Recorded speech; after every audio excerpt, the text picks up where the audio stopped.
देखिए बच्चों, हम लोग पिछले क्लास में देखा था डिस्टेंस, डिस्प्लेसमेंट और इसकी यूनिट देखे थे। आज हम लोग एनसीईआरटी के पेज नंबर 100 पे 3 क्वेश्चंस दिए हैं, इसको सॉल्व करते हैं, है ना। देखते हैं कितने लोगों का आता है। पहला क्वेश्चन क्या है? An object has move through a distance, है ना। कोई ऑब्जेक्ट है, कुछ डिस्टेंस जा रही है। Can it have zero displacement?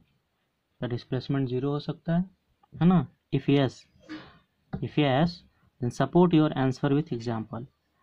If yes, if displacement is zero then support your answer, है ना। तो आंसर आपको क्या होगा? यस, डिस्प्लेसमेंट तो जीरो होगा। तो आंसर में आप क्या लिखिएगा? आंसर आप लोग नोट कर लीजिए, यस, है ना।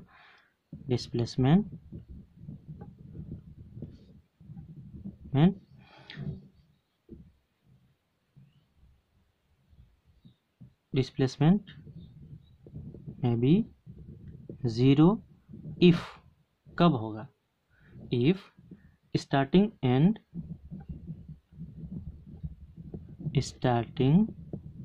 and final point are same। मतलब कोई ऑब्जेक्ट जहाँ से स्टार्ट करे वहीं पे आके रुक जाए तो उसको हम लोग क्या कहेंगे कि डिस्टेंस तो उसने चला है लेकिन डिस्प्लेसमेंट क्या हो जाएगा? ज़ीरो। आपको इसका एग्जाम्पल बिल्कुल आसान है, कल भी हम देखे थे, आज भी देख लेते हैं। जैसे लेट कर लेते हैं, है ना। कोई व्यक्ति है, कोई पर्सन है ना, कोई मैन है जो ए से चल रहा है ना, बी तक आया, फिर सी पे आ गया, फिर डी, फिर कहाँ से आ गया? ए पे, है ना। तो यहाँ पे आप क्या लिखोगे? Starting point and final point और क्या हमारा है? ए है ना। तो मान लेते हैं इसकी साइड 6 मीटर है, क्या है? 6 मीटर 6 मीटर 6 मीटर। तो आपका डिस्टेंस कितना आ जाएगा बताइए? डिस्टेंस कल की क्लास आप रिवाइज करे होंगे, कितना आ जाएगा? 6 4 जा 24 मीटर। डिस्प्लेसमेंट की बात करें, डिस्प्लेसमेंट कितना हो जाएगा? ज़ीरो। क्यों ज़ीरो होगा? क्योंकि जहाँ से चले थे वहीं पे आ गए, इसलिए डिस्प्लेसमेंट हमारा क्या हो जाएगा? ज़ीरो। क्या हो जाएगा? Displacement zero.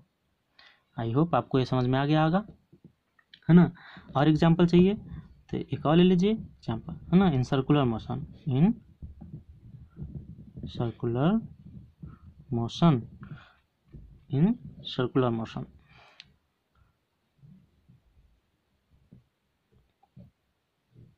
लेट कर लेते हैं। कोई पर्सन ए से स्टार्ट करा था, है ना, जहाँ से चला था फिर से वहीं पे आ गया, है ना।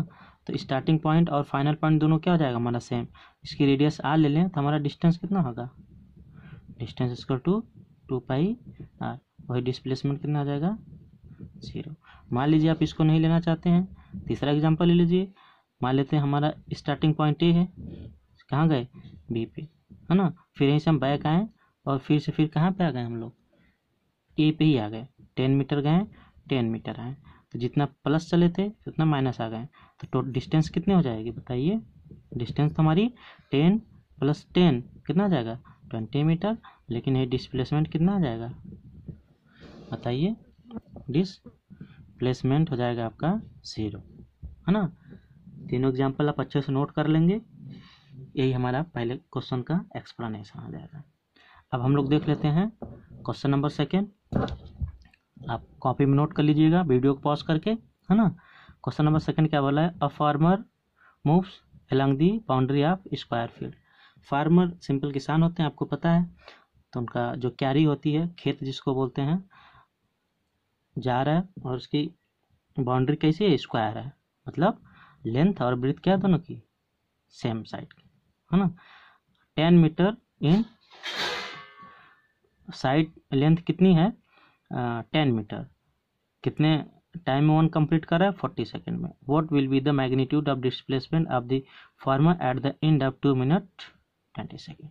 तो आपसे पूछ रहा है कि टोटल टाइम 2 मिनट 20 सेकेंड में फार्मर का डिस्प्लेसमेंट कितना होगा, what will the magnitude of displacement of the farmer at the end of 20 minute 2 second के बाद क्या होगा, है ना, from his initial position. Initial मतलब जहाँ से उसने स्टार्ट करा था, है ना। आप क्वेश्चन नोट कर लीजिए, इसका सोल्यूशन हम लोग देख लेते हैं, है ना। सोल्यूशन देखते हैं हम लोग, सोल्यूशन 2 का क्या हो जाएगा। फर्स्ट ऑफ ऑल आप क्या करेगा, एक फार्मर का जो फील्ड है फील्ड बना लीजिए। फिगर बनाने से आपको क्वेश्चंस को सॉल्व करना में बिल्कुल इजी हो जाता है ना। मान लीजिए ए से चला था, बी पे, सी पे, डी। इसकी साइड लेंथ कितना गिवन है, 10 मीटर। कितना होगा 10 मीटर, और ये भी कितना है 10 मीटर, है ना।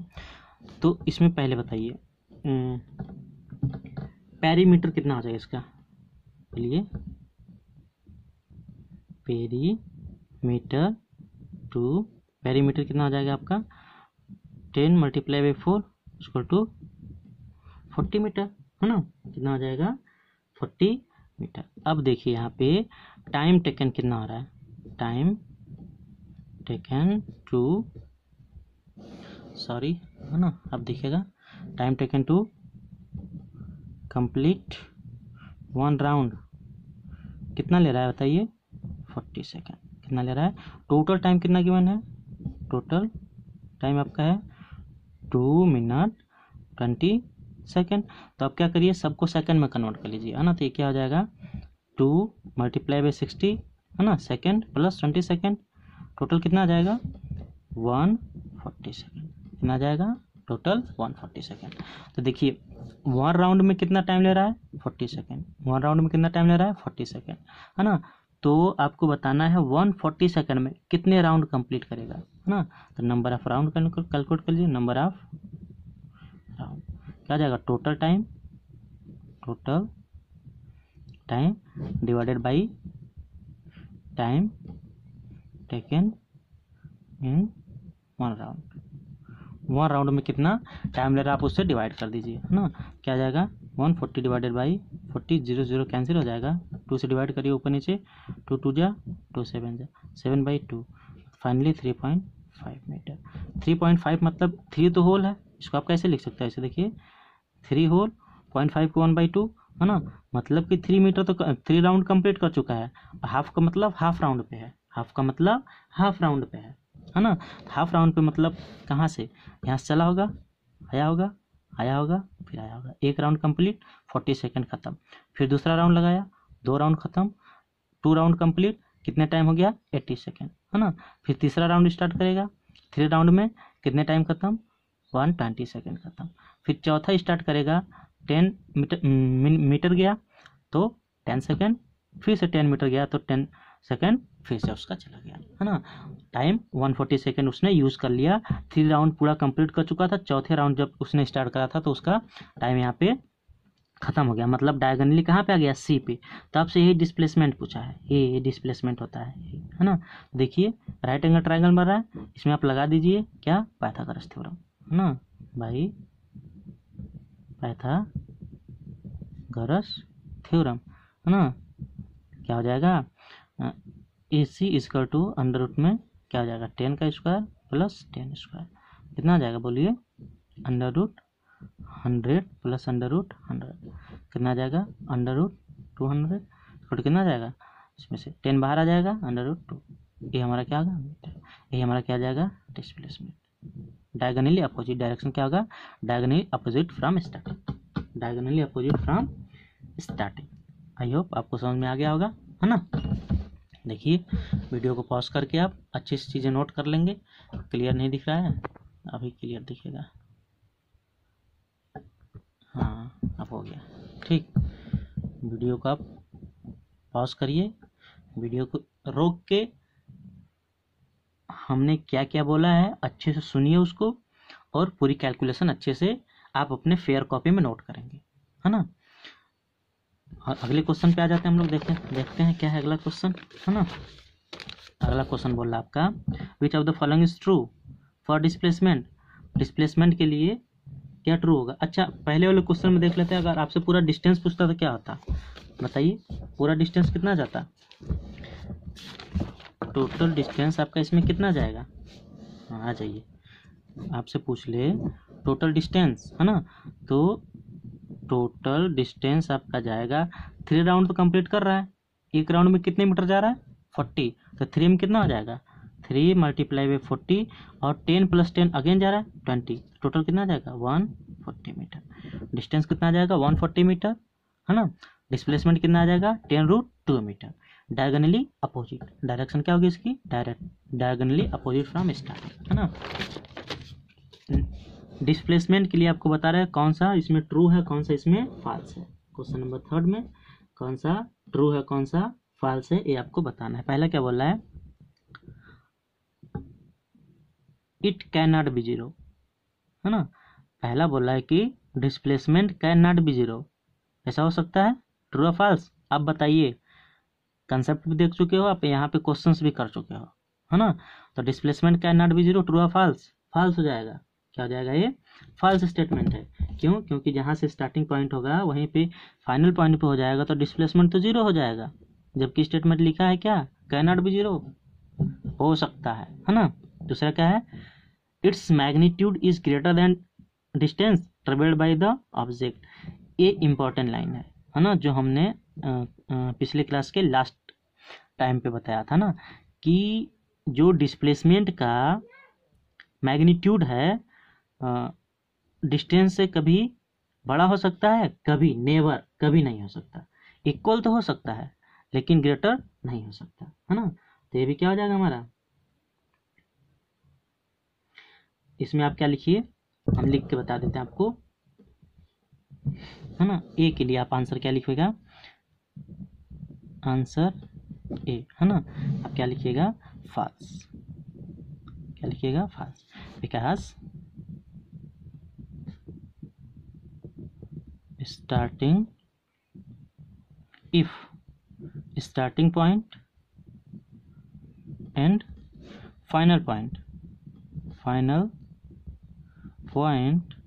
आर सेम, देन डिस्प्लेसमेंट क्या होगा? Displacement will be zero. क्या जाएगा? जीरो हो जाएगा, है ना। चलिए बी के लिए देख लेते हैं। बी क्वेश्चन क्या है, देखिए क्या है। Its magnitude is greater than the displacement, sorry its मतलब कि इट्स की जगह क्या होगा आपका? Displacement magnitude is greater than the distance travelled by the object, false. ये भी क्या होगा? फॉल्स होगा। ये भी हमारा क्या होगा? बी का फॉल्स। क्यों फॉल्स होगा? क्यों फॉल्स होगा? क्योंकि displacement is a shortage distance, है ना। False because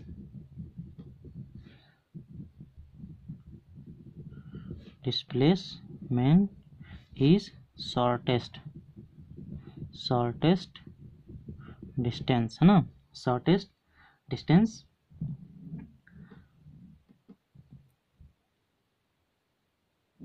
so it may be equal to distance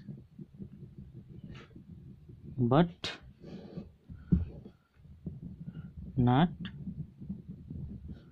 greater than distance, है ना। जैसे कि एग्जांपल लीजिए, पहला कोई बॉडी स्टार्ट करी, मान लीजिए ए से चल रही है ना, ए से चली बी पे आ गई, तो इस केस में आपका 10 मीटर गई, तो डिस्टेंस भी कितना होगा हमारा? बताइए। डिस्टेंस भी हमारा 10 मीटर ही होगा, और डिस्प्लेसमेंट भी कितना होगा? डिस्प्लेसमेंट भी आपका 10 मीटर ही होगा। दूसरा एग्जाम्पल देख लीजिए, वही जो बिल्कुल आप शुरू से देखते आ रहे हैं।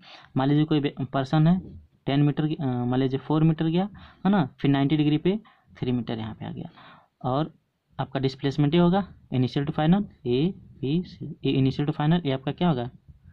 डिस्प्लेसमेंट। आपकी कॉपी में ऐसे नोट होना चाहिए बिल्कुल, है ना। तो पहला डिस्टेंस क्या हो जाएगा? डिस्टेंस इक्वल टू हो जाएगा A B plus B C, कितना हो जाएगा? 3 + 4, फाइनली कितना आएगा? 7 मीटर। जबकि यहीं पे डिस्प्लेसमेंट की बात हो जाए, डिस्प्लेसमेंट इक्वल टू कितना हो जाएगा? √में 3 का स्क्वायर प्लस 4 का स्क्वायर, फाइनली आप कैलकुलेट करेगा 25 का स्क्वायर रूट क्या आ जाएगा, सॉरी 5 मीटर, है ना। क्या यहाँ पे डिस्टेंस 7 आ रहा है, डिस्प्लेसमेंट क्या आ रहा है, 5 आ रहा है।